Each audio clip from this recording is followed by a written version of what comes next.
the most CTE fighters in the UFC.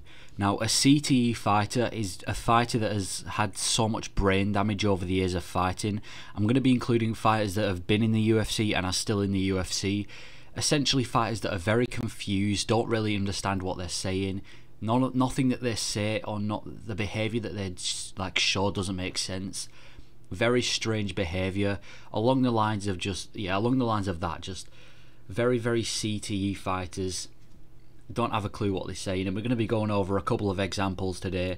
I'm gonna get him out of the way. Tony Ferguson just got battered at UFC 291, should retire, but he is a CTE fighter. This guy's one of the weirdest fighters in the UFC, but he's hilarious.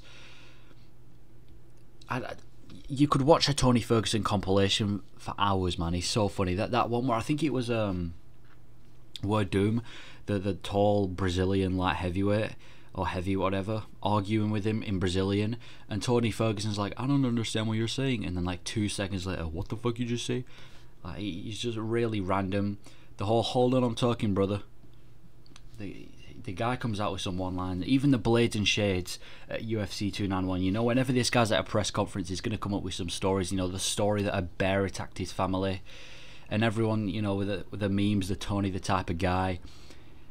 And there was that clip a couple of years ago where he said to someone like, you should treat your students with respect, and then you look to the press conference with him and Beneil Dariush, and he's talking about how he broke his student's rib.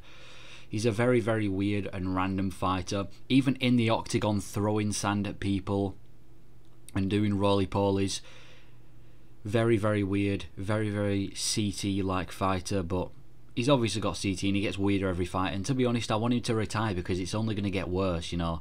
He's been battered by Justin Gaethje. He's been knocked out cold by Chandler. Got battered by Bobby Green. Embarrassed in an embarrassing performance against Nate Diaz.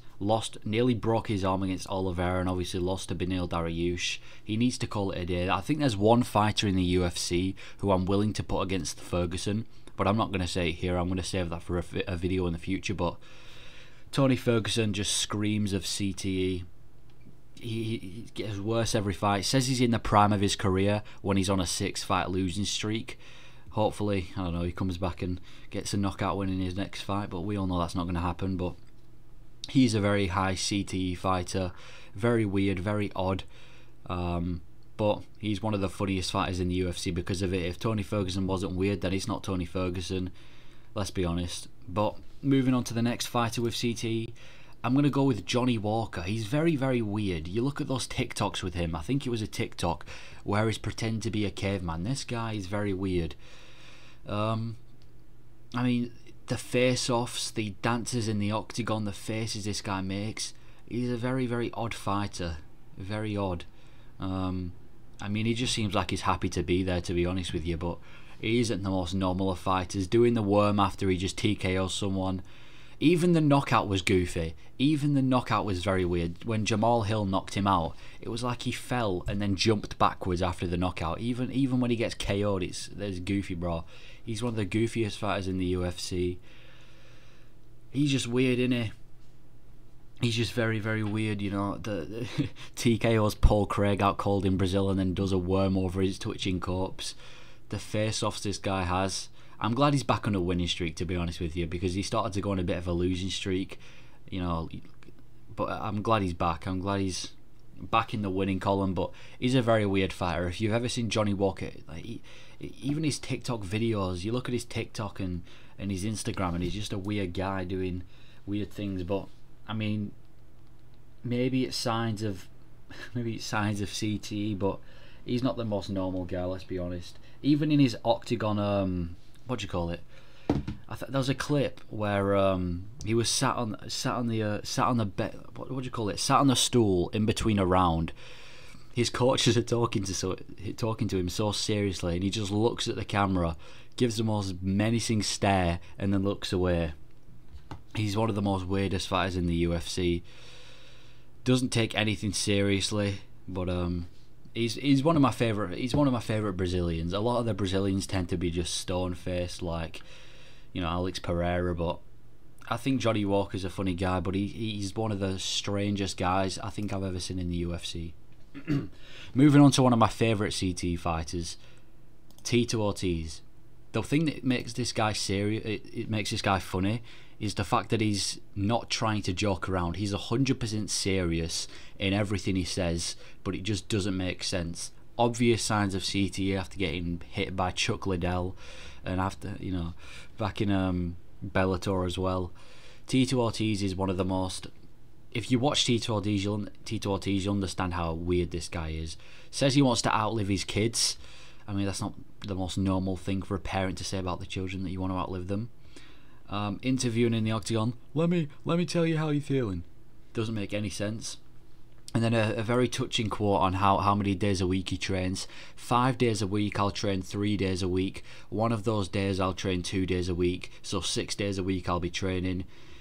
Does he not understand, like, mid-sentence, that nothing he says makes sense? I want to know what goes through this guy's head when he's speaking. You know, he's reaching for those grapes. He's trying to make his wine, and the wine's already sounding like a violin with their cheese and wine. I'm so glad that Chael fought Tito Ortiz, man. It was one of the funniest press conferences ever. He's a man, he likes to talk a lot, but he likes to talk a lot of nothing. If you look at his interviews, he just doesn't really make a lot of sense. I think he's really into politics now. I think he's like applied to be like one of the mayors of Huntington Beach or something. The Huntington Beach bad boys are very weird though. Biggest weirdo in the UFC, OG weirdo, doesn't know what he's saying, doesn't make sense, strange guy, but he's funny. Next up, we have Nate Diaz. I don't think I need to explain him too much. I mean, look at his posture and his physique. I know that's not because of CTE, but he's a very strange guy. The way he carries himself, even at the end of the Jake Paul fight, putting him in a guillotine mid-fight, well, at the end of the fight, trying to stop fights between the cameramen. Put to sleep a Logan Paul lookalike for no reason. Guy's trying to break up a fight, so he just casually puts him to sleep. The way he talks has obvious signs of CTE as well. Never really talks. If you look at his old interviews in The Ultimate Fighter, you could kind of tell he was putting words together. Listen to him now, it's just mumbling. He's very awkward at press conferences as well. You look at the press conferences he had with Jake Paul, he was barely putting sentences together. It took about 10 seconds to understand a question. Doesn't really understand what he's saying. Takes breaks mid-fights as well. You look at the Tony Ferguson fight where he just walked off, decided that it was the end of the fight, and then decided to come back. Even the Jake Paul one where he kind of waved himself off and then came back. He's very strange, but again, one of the funniest fighters in the UFC. He's very real as well, bro, but maybe a little bit too real. Definitely got something wrong with him in his head. Not the most normal fighter, but Nate Diaz, full of CTE, everything, the way he carries himself. And I would also put Nick Diaz up here as well. You know, Nick Diaz is almost as bad, but Nate Diaz gets a lot more press. I'm going to go with Diaz. And finally, the African King, Mike Perry. Mike Perry for me is very, very weird. He has got so much CTE. The fight with Vicente Luque where he got his entire face broken, and then now that he's in bare knuckle boxing, getting hit bare knuckle by people like MVP and Luke Rockhold.